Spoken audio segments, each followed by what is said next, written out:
Let me show you an easy way to remove people and devices from your Netflix account.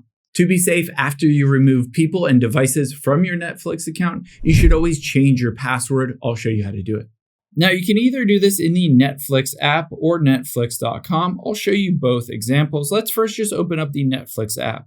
Let's say you're on an iPhone or Android, and you can tap on My Netflix at the bottom right, and then tap on those three lines at the top right.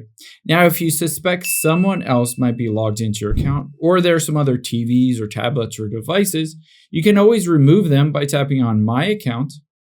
And now this will bring up your account page. All you need to do is scroll down and you can see access and devices. And from here, it'll show you all the devices that currently have access. If you wanted to remove them, just hit sign out of all devices.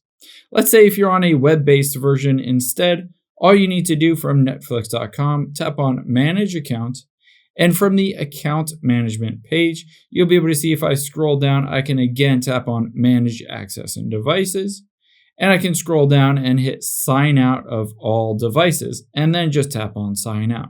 Keep in mind, after you've done that, I would highly recommend going back out of here and reviewing all of your security information. Most importantly, your password here, just tap on that. And you might want to change your password to a new password and tap on Sign Out of all devices so that no one else can sign back in after you've signed them out.